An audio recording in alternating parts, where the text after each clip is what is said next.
기도하겠습니다. 하나님 감사합니다.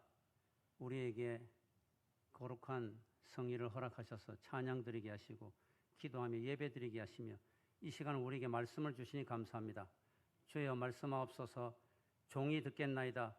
사무엘과 같은 사모의 마음, 결단의 마음, 순종의 마음 되게 하시고 이 말씀이 우리의 마음의 밭에 떨어질 때 옥토가 되어 30배, 60배, 100배의 열매가 삶에 풍성하게 하시며 말씀을 통하여 고단하고 지친 힘든 우리의 삶 속에 회복과 치유와 능력이 나타나게 성령이여 기름 부어 말씀을 사용하여 주옵소서. 예수님 이름으로 기도하옵나이다. 아멘. 마네, 모네와 함께 프랑스의 대표적인 인상파 화가 중의 하나인 르누아르는 밝은 그림을 캔버스에 옮겼습니다. 인생이 우울하고 슬플 때가 더 많기 때문입니다. 절망적이고 고통스러울 때가 더 많기 때문에 그는 그림만큼이라도 유쾌하고 밝게 그리고 싶어 했습니다. 그의 작품 속 인물은 그 어느 누구도 불행하거나 슬퍼하지 않았습니다. 모두가 각자의 자리에서 기뻐하고 즐겁게 살고 있었습니다. 르누아르는 그런 세상을 꿈꾸고 싶어 했고 그 소망을 캔버스에 옮겼습니다. 참으로 힘들고 어려운 시대에 우리가 살고 있습니다. 물가는 나날이 오르고 금리도 나날이 오르고 도대체 언제 이 세계적인 경제 불황이 끝날지 알 수 없는 끝없는 경제 불황 속에 삶이 우리를 우울하게 만듭니다. 민생은 뒷전으로 하고 밥그릇 싸움만 하고 있는 정치 지도자들의 한심한 작태가 우리를 짜증나게 만듭니다. 폭염은 계속되어서 요즘 왜 이렇게 더운지 열대야로 어젯밤에 제대로 잠도 못 주무셨죠.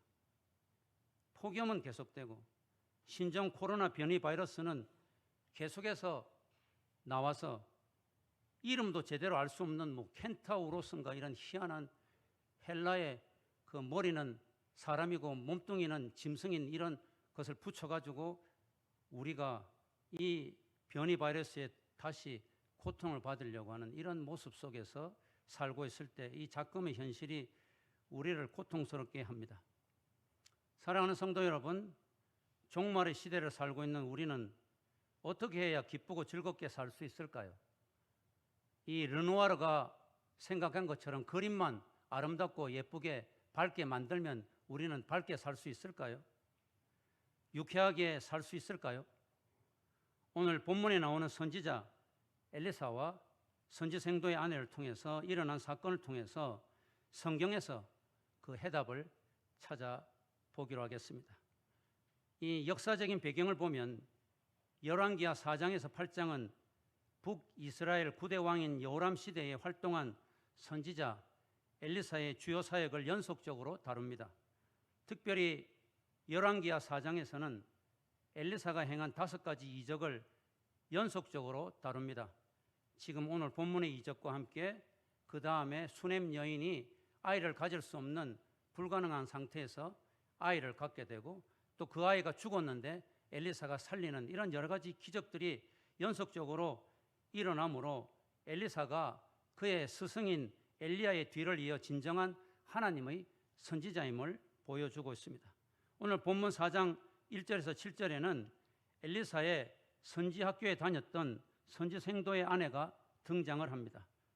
당시의 선지생도는 약 300명 정도로 추산하고 있는데 선지자 사무엘 시대로부터 시작되었던 선지학교는 엘리야와 엘리사 시대의 절정을 이룬 것 같습니다. 그런데 그들은 우상 숭배와 온갖 악행을 저지르는 역대 왕들과 권력자들에 의해서 극심한 박해와 고난을 받았습니다. 경제적으로는 것은 말할 것도 없고 여러 가지 많은 고난을 받은 것 같습니다. 오늘 본문에 보는 이 선지자와 선지생도 아내도 그렇게 고난을 받은 것이죠. 이 선지생도의 아내는 남편이 먼저 죽었습니다. 신학교 공부를 하다가 아직 목사 안수도 받지 못하고 선지자도 되지 못하고 먼저 죽었습니다. 그래서 극심한 가난과 어려움에 시달리다가 빚을 지게 되었는데 그것을 갚지 못해 두 아들이 종이 될 위기에 처했습니다. 당시에 빚을 갚지 못하면 약 8년 정도 남의 집 종살이를 하여야 한다고 합니다. 이 선지생도의 이 두 아들이 그렇게 될 어려움에 처한 것입니다.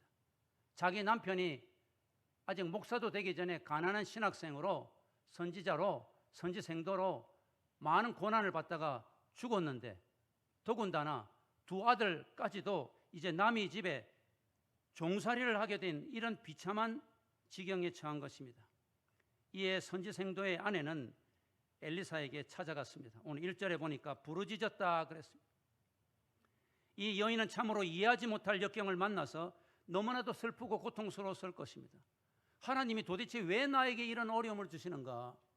내가 세상에 빠져서 하나님을 슬프게 하고 불순종하며 살아간 것도 아니고 주의 종이 되겠다고 선지학교에서 공부하다가 남편이 이 선지자의 이 일도 제대로 하지 못하고 공부하다가 죽어버렸고 너무나도 가난해서 생활하다가 빚을 졌는데 두 아들조차도 이제 종이 되려고 하니 하나님이 도대체 왜 이러시는가? 이해할 수가 없다. 이해하지 못할 역경을 만나서 너무나도 고통스럽고 슬펐을 것입니다. 그러나 이 선지생도의 아내는 절망하거나 방황하지 않고 대신 하나님의 사람 엘리사에게 찾아가서 부르짖는 신앙인의 모습을 보여주었습니다. 사랑하는 성도 여러분, 절망과 고통의 현실 가운데 있습니까? 너무나도 살기가 힘듭니까? 남이 알지 못하는 숱한 고통과 어려움 때문에 너무나도 힘듭니까? 그럴 때 슬퍼하고 방황하고 원망하고 불평하기보다는 하나님께 부르짖는 모습이 매우 중요함을 오늘 본문에서 선지생도 아내를 통해서 우리에게 가르쳐 주고 있습니다. 예레미야 33장 3절에 보면 너는 내게 부르짖으라.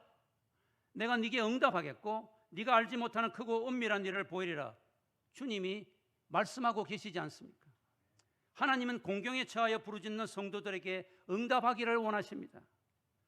여러분이 가진 고통과 어려움을 다 알고 계십니다. 그러나 하나님은 여러분들이 하나님께 나와서 하나님 내가 이런 어려움에 처해 있습니다. 나를 지켜주시고 나를 도와주십시오. 응답하여 주시옵소서. 주여 하고 부르짖는 것을 원하십니다. 그 부르짖음에 응답하기를 원하시고 필요를 채우시기를 원하십니다. 부르짖는데 돈 듭니까? 스펙이 필요합니까? 뭐 토플 550 받아야 됩니까? IQ가 150이어야 됩니까? 그냥 부르짖으면 되는 겁니다. 하나님께서는 부르짖는 성도들에게 즐겁고 행복하게 하기를 원하셔서 필요를 채우시고 응답하십니다. 우리의 필요를 채우실 때 우리가 행복해하는 모습을 보기를 원하십니다. 그러면 하나님은 공경에 처한 성도들의 필요를 어떻게 채우시는가? 오늘 본문을 통해서 구체적으로 한 세 가지를 살펴보고자 합니다. 첫 번째, 1절에서 2절에 보니까 있는 것을 활용하시는 하나님. 하나님께서는 우리들의 필요를 채울 때 일반적으로 있는 것을 활용하십니다. 성도들이 가지고 있는 것, 여러분들에게 남아있는 것을 주로 활용하십니다. 하나님께서는 과거에 이미 저와 여러분에게 주셨던 것으로 현재 여러분들이 위기와 곤란과 어려움을 해결해 주시기를 즐겨하십니다. 오늘 본문에 나오는 선지생도의 아내에게 현재 남아있는 것은 기름 한 병뿐이었습니다. 기름, 여러분 우리 참기름, 들기름 이런 거 뭐 조그만 소주병, 진로 소주를 한 병에 딱 있는 거요. 요거 한 병밖에 안 남은 거예요. 빚 때문에 두 아들을 종으로 보내야 하는 참담한 현실 앞에 이 그녀에게 남아있는 것이라고는 오직 기름 한 병뿐이었습니다. 기름 한 병. 이 기름 한 병이 참으로 기가 막힌 공경에서 벗어나기에 너무나도 미미하고 보잘것없는 것이었습니다. 그래서 오늘 2절에 보니까 선지생도의 아내는 말합니다. 이 계집종의 집에 기름 한 그릇 외에는 아무것도 없나이다. 엘리사가 너희 집 뭐 있냐? 그러니까 이 계집종에게는 기름 한 병밖에 없습니다. 이 여인은 선지자 엘리사에게 참담한 심정으로 나는 없습니다, 없다는 것을 강조합니다. 그러나 하나님은 있는 것에 초점을 맞추십니다. 하나님은 아주 작고 미미하지만 우리에게 있는 것을 즐겨 사용하셔서 우리의 필요를 채우시고 우리를 위기에서 벗어나게 하시는 것입니다. 그 작은 것, 미미하고 보잘것없는 저와 여러분에게 있는 것, 이것으로 우리의 현재 당면한 말로 닿을 수 없는 기가 막힌 문제와 어려움을 해결하는 실마리로 삼으시는 것입니다. 사랑하는 성도 여러분, 여러분 자신을 살펴보세요. 여러분이 주위를 살펴보십시오. 아무리 여러분과 저에게 엄청난 역경과 고난이 있을지라도 끝을 알 수 없는 경제 불안과 전쟁은 우크라이나 전쟁 사태가 계속 지속되고 있고 북한의 저 김정은 일당은 계속해서 지금 우리에게 핵으로 위협을 주고 있고 여러 가지 질병과 고통은 계속 있고 코로나는 2년이 지났는데 계속 마스크를 쓰고 어떻게 될지도 모르고 폭염은 계속되고 너무나도 엄청난 역경과 고난이 있을지라도 저와 여러분에게 남은 것이 있습니다. 없는 것들에 초점을 맞춰서 우울해하고 낙심하고 하지 말고 우리에게 남아있는 것에 관심을 가지라. 이것이 오늘 본문에 하나님께서 우리에게 행복하게 되는 메시지 비결입니다. 여러분에게 재능이 있지 않습니까? 남들보다도 뛰어난 머리가 있지 않습니까? 여러분의 기술이 있지 않습니까? 남들은 못하는 기술이 있잖아요. 노래를 잘하는 기술도 있고 또 옷을 잘 만드는 기술도 있고, 아니 그것이 없다 그러면 남들보다 더 부지런하고 근면하고 성실해서 나는 부지런한 것은 그 누구보다 잘한다는 그런 근면함도 있잖아요. 나는 또 청소를 잘하는 기술도 있잖아요. 나는 이거저거 다 없다 그러면 건강하잖아요. 그 누구보다도 건강하고 힘이 좋잖아요. 이런 여러분에게 남아있는 것, 이것을 하나님께서는 즐거워 사용하셔서 여러분이 당면한 고난과 환난을 극복하고 필요를 채우시기를 원하시는 것입니다. 빈들에서 소년의 점심 물고기 2마리와 보리떡 5개, 잘 알죠? 복음서에 보면 이 물고기 2마리와 보리떡 5개로 장정, 튼튼한 남자 5,000명을 먹였다 그랬어요. 그 당시에는 여자와 아이는 사람 취급을 하지 않았기 때문에 사람의 수에서 제외했어요. 보면 복음서에는 남자 장정 5,000명이 물고기 2마리와 보리떡 5개로 배불리 먹고 12광주리가 남았다. 그러니까 아이와 어른들도 다 먹었으니까 추산해 보면 한 10,000명 정도가 될 수 있을지도 모릅니다. 물고기 2마리에 보리떡 5개로 말이나 됩니까? 이거 가지고 5,000명을 먹이고 10,000명을 먹이고 배불리 먹이고 12광주리 10이라고 하는 숫자는 이 요한계시록에 나와 있는 이 숫자는 뭡니까? 완전 숫자잖아요. 완전히 남고 배부르게 남고 충족하게 남는다는 이야기죠. 이런 기적이 어디에서 나왔습니까? 남아있는 것. 소년의 물고기 2마리 보리떡 5개.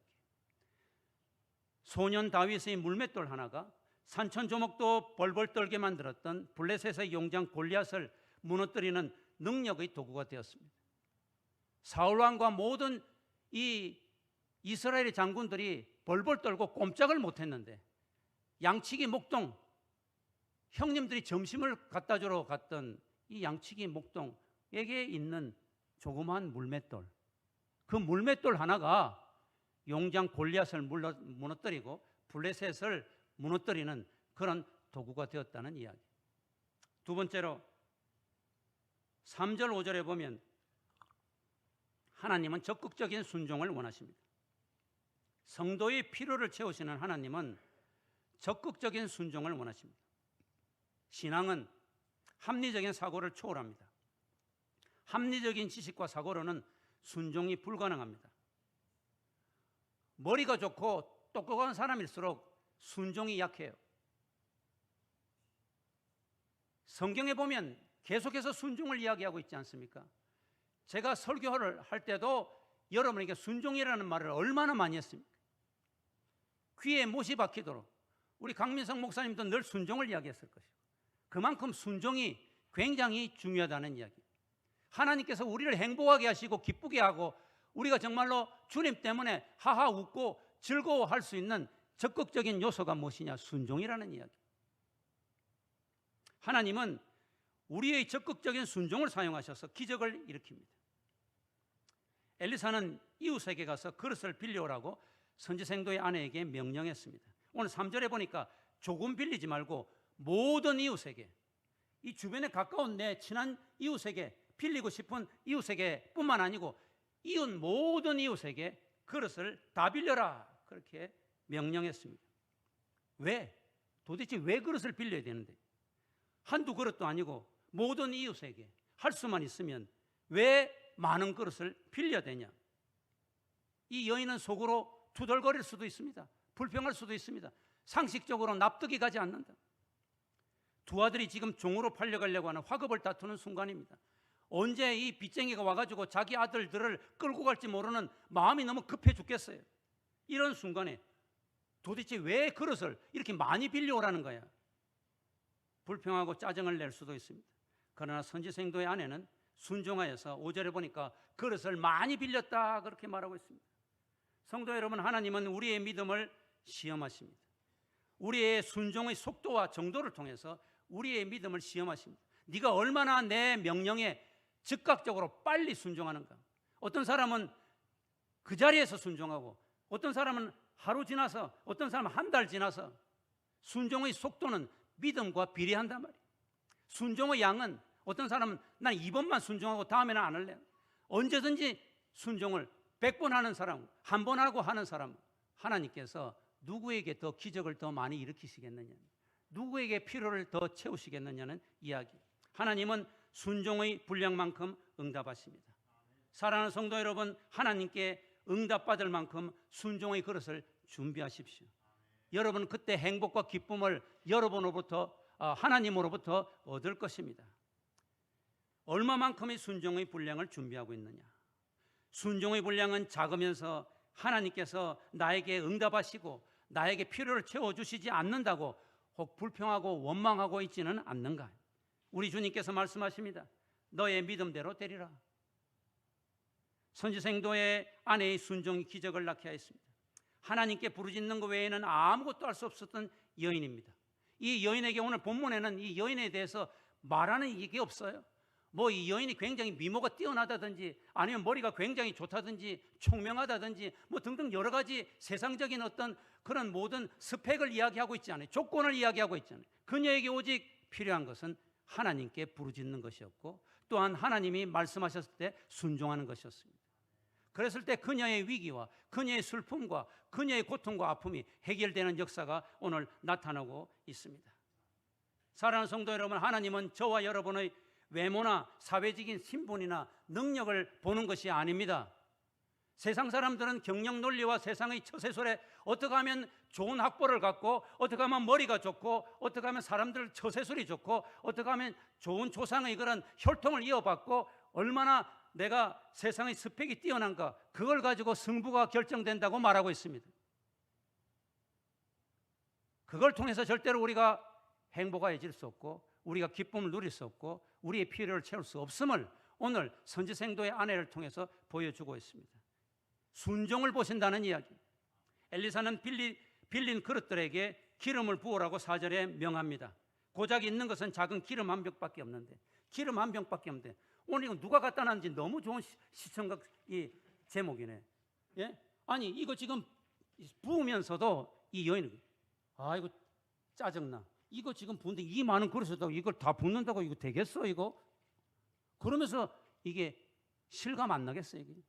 그런데 계속 이거 부으라고 해서 부으니까 그렇자고 전부 다 여기 있는 그릇이 전부 다 차는 거예요. 빌려온 그 많은 그릇에 기름을 부으라고 하는 이 명령은 참으로 비상식적이고 합리적인 말도 안 되는 거예요.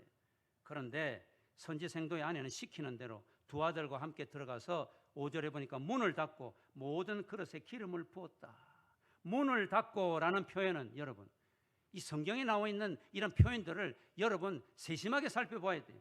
하나님이 이 그 사람에게만 베푸시려고 하는, 응답하시려고 하시는, 필요를 채우시려고 하는 비밀스러운 축복과 은혜의 특징이에요. 우리 모두가 하나님 아버지의 자녀들이고 전부 우리가 하나님 공동체로서 다 같이 구원받고 하나님의 은혜를 받지만, 특별히 하나님은 1대1로 저와 하나님과의 비밀스러운 축복과 은혜, 체험, 그거를 주시기를 원한다는 이야기예요. 여러분 모두가 모르는, 나만이 아는, 하나님과 나만이 아는 그런 비밀, 그런 필요, 도움을 주시기를 원한다니까요. 그래서 나는 믿노라 하면서 나는 예수님을 믿노라 그렇게 할 거 아니에요. 날 때부터 소경된 자가 예수님 낫게 하니까 내가 아는 한 가지, 내가 체험 한 가지는 내가 예수를 통해서 보게 되었노라 그랬잖아요. 여러분 이런 체험을 해야 신바람 나는 거예요. 다른 사람들은 다 지금 죽겠다고 힘들다고 짜증내고 있는데 나는 신바람 나는 거예요. 나는 행복해요. 왜? 하나님이 나에게 은밀하게 부어주신, 필요를 채워주신 축복과 놀라운 역사가 있기 때문이죠. 저희 어머니가 어릴 때 시골에서 가난하고 힘들 때 어느 날 저녁에 나를 손짓해서 부르시더라고요. 그래서 밖에 나가니까 다른 휘영청 밝은데 저 논두렁 있는 데서 품속에서 딱 계란, 이거 먹어 빨리. 할머니 할아버지 보면 안 돼. 동생도 봐도 안 돼. 얼마나 기뻤겠어요. 그게 지금까지 잊어버리지 않는 거예요. 지금 냉장고에 그 계란이 차고 넘쳐도 그거 별로 보고 싶지 않아요. 여러분, 하나님과 여러분 사이의 이 은밀한 축복, 하나님이 여러분에게 비밀스럽게 주시는 축복은 뭐예요? 문을 닫고 기름을 부어라. 그래서 예수님께서도 마태복음 6장 6절에 보면 너희가 기도할 때에 문을 닫고 골방에 들어가서 하나님께 부르짖으라. 그러면 은밀한 중에 내가 너에게 갚으리라. 아무도 모르는 너와 나만이 아는 은밀한 축복, 놀라운 축복을 내가 너에게 줄게, 그 말이에요. 세 번째로 6절 7절에 보니까 준비된 그릇을 사용하시는 하나님, 성도의 필요를 채우시는 하나님은 준비된 그릇을 사용하십니다. 오늘 6절에 보니까 하나님은 여인이 준비한 모든 그릇에 기름을 가득 채워주셨어요. 이거 참 신기하네. 매직이네, 매직. 이거 조금밖에 안 되는데 이 큰 그릇에 다 부었어요. 그런데 그 다음 그릇에 또 하니까 또 부어져요. 야, 이게 요술 램프도 아니고 부으니까 계속 나오는 거예요. 야, 정말 이게 매직이구나. 신바람 얼마나 나겠어. 그래서 막 그릇에 다 부었어요. 아들 보고, 야, 이제 또 이 그릇을 가져와. 그때 기름을 부으면서 얼마나 신바람 났겠어요. 그런데 이제 다 붓고 난 다음에 그릇 다 부었네, 이제 빨리 그릇 가져오라니까 하는데 아들이 그릇이 이제 없어요. 그릇이 없다 그러니까 이 기름이 딱 그쳐버리는 거예요. 그러니까 이게 매직이 아니고 이것을 주관하시는 하나님의 능력이죠. 그릇이 없다 그러니까 얼마나 섭섭하겠어요. 안 그래요? 사람이 말 타면 경마 타고 싶잖아요. 이만큼 그릇에 기름이 많은데도 또 부으면 그릇에 기름이 부을 텐데 그릇이 없으니까 이제 더 이상 안 오는 거예요. 안 차는 거예요. 준비된 그릇들이 다 찾아 하나님은 더 이상 그녀에게 기름을 주시지 않았습니다. 이럴 줄 알았으면 더 많이 빌려올 걸. 저 산동네에 있는 그 집은 내가 가기가 좀 귀찮아서 나하고 좀 싸워서 안 갔는데 아이고 그때 갔으면 좋았을 텐데. 저 옆집에 보니까 이만한 드럼통이 있던데 아이고 저거는 좀 더러운 것 같아서 안 가져왔는데 저거 가져왔으면 진짜 대박인데 대박. 그런 생각 안 들었겠어요? 사랑하는 성도 여러분, 하나님은 준비된 그릇을 사용한다는 사실을 잊지 마세요. 디모데후서 2장 20절 21절에 보면 뭐라 그랬어요? 큰 집에는 금 그릇도 있고 은 그릇도 있고 나무 그릇도 있고 질 그릇도 있는데 주인이 뭘 사용합니까? 깨끗한 그릇, 준비된 그릇을 사용한다. 금 그릇에 아무리 금 그릇이 좋다고 해도 거기에 막 그냥 설거지가 돼 있지 않아서 그냥 덕지덕지 뭐 때가 묻어 있고 거기에 또 음식이 부패해가지고 곰팡이 썰어서 있으면 그 그릇은 사용할 수가 없는 거예요. 비록 질그릇이라고 할지라도 깨끗이 준비되어 있으면 그 그릇을 사용한다는 이야기. 성도 여러분, 그릇의 용량을 키우세요. 대기만성이라 그러잖아요. 하나님은 여러분이 풍성한 은혜를 받을 만한 큰 그릇으로 되기를 원하세요. 그렇게 말하니까 아이고 나는 이제 뭐 늙어서 얼마 안 있으면 요단강 건너갈 텐데 뭘 그릇을 준비해. 그렇지 않아요. 요엘 2장 28절에 뭐라 그랬어요? 성령이 임하시면 청년도, 아이도 꿈을 꾸고 미래를 말하지만 노인도 늙은이도 장래를 말하고 비전을 이야기한다 그랬어요. 예수 믿는 늙은이와 예수 믿지 않는 늙은이의 차이는 뭡니까? 예수 믿지 않는 늙은이는 과거만 자랑해요. 나는 왕년에 금송아지가 12마리 있고 왕년에 이야기해요. 그런데 예수 믿는 늙은이의 특징이 뭡니까? 과거는 다 지나가고 이제 표대를 향하여서 비전을 가지고 꿈을 가지고 하나님 나라 갈 때까지 하나님이 날 사용하는 것에 대한 그릇을 준비하는 자들이라 그 말이에요. 내가 늙었다고 할지라도 나이는 내가 80이라고 할지라도 20대의 그런 청년의 마음을 가지고 그릇을 준비할 때 하나님이 사용하신다는 이야기. 하나님의 은혜를 사모하는 마음의 그릇을 준비하세요. 하나님의 축복과 그 의를 사모하는 마음의 그릇을 준비하세요. 축복과 은혜의 기름은 하나님이 가지고 계십니다. 여기에 이게 매직이 아니고 이게 매직되게 한 것은 하나님의 능력이에요. 능력의 기름의 소유권은 하나님에게 있습니다. 말씀을 맺겠습니다. 엘리사는 선지생도의 아내가 기름을 팔아 빚을 다 갚고 나머지로는 생활을 하도록 하였습니다. 7절에 하나님은 빚을 갚아 두 아들이 종되지 않게 하셨을 뿐만 아니고 그녀가 두 아들과 함께 생활하도록 인도하셨어요. 이것이 아까 예레미야 33장 3절에 말했듯이 부르짖으면 기도에 응답할 뿐 아니라 차고 넘치게 응답하시는 하나님의 풍성하게 주시는 필요를 채우시는 방법이에요. 이 선지생도의 아내는 내 이 금쪽 같은 눈에 넣어도 아프지 않은 두 아들만 이 종으로 팔려가지 않으면 좋겠습니다. 빚을 갚으면 좋겠습니다. 그랬는데 하나님은 그것만 하면 되냐? 생활을 해야지. 빚도 갚고 두 아들이 종이 되지 않게 했을 뿐만 아니고 그 이후에 생활을 할 수 있도록 하나님께서 풍성하게 채워주셨다 그 말이에요. 사랑하는 성도 여러분, 하나님께서는 우리에게 닥친 위기만 해결해 주시는 것이 아니라 더욱 풍성하게 응답하시는 풍성의 하나님이십니다. 그러므로 우리에게 진정으로 부족한 것은 우리의 믿음과 순종이에요. 하나님의 능력과 은혜가 부족한 것이 절대로 아닙니다. 사랑하는 성도 여러분, 우리 하나님은 우리의 요구뿐 아니라 필요를 풍성하게 채워주십니다.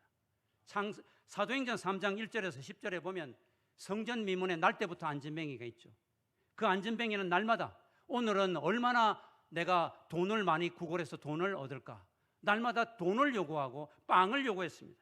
그런데 하나님께서는 사도 베드로를 통하여서 금과 은은 없지만 내가 너의 요구를 들어주지는 못하지만은 그러나 너에게 진정으로 필요한 것을 주겠다. 나사렛 예수의 이름으로 일어나 걸으라. 그는 걸었네, 뛰었네, 찬양했네. 이런 일이 있구나. 나는 걷는다는 것은, 뛴다는 것은 생각도 못했는데 내가 오직 초점을 맞췄던 것은 빵이고 돈이었는데 하나님은 나에게 근본적인 내 인생의 행복과 기쁨을 해결해 주기 위해서 나를 걷게 하시고 뛰게 하셨네. 뿐만 아니고 찬양하게 하셨네.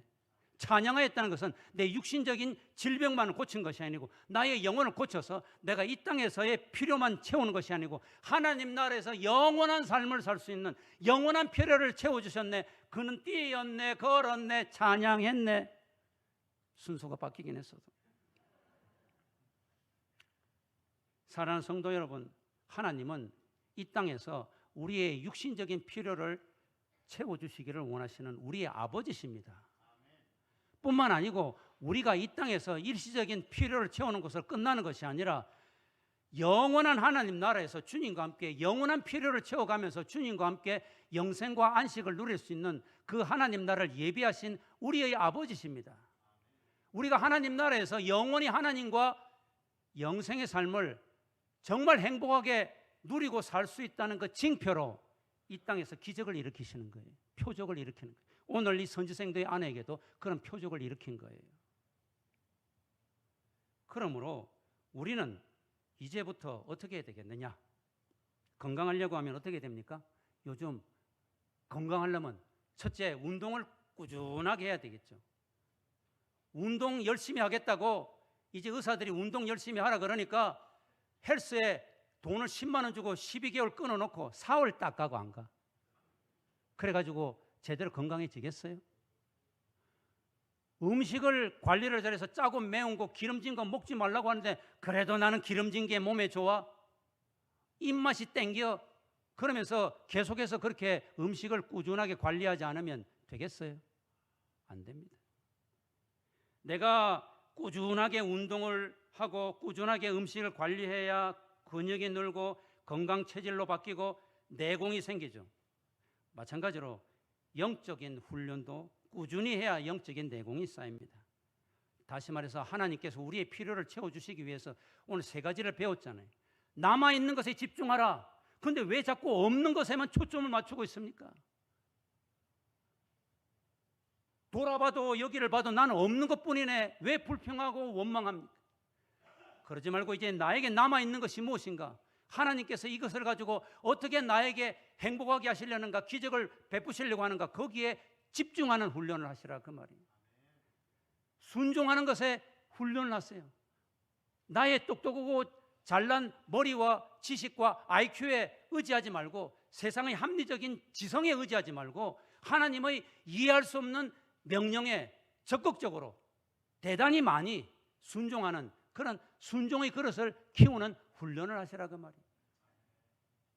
뿐만 아니고 하나님은 깨끗한 그릇으로 우리를 준비하는 그런 자가 되기를 원하니까 우리가 깨끗한 그릇이 되도록 준비하는 훈련을 해야 됩니다. 그때 여러분은 하나님이 여러분에게 필요를 채우시고 차고 넘치게 풍성하게 채우시는 이 땅에서의 기적을 맛보고 행복과 기쁨에 넘칠 것입니다.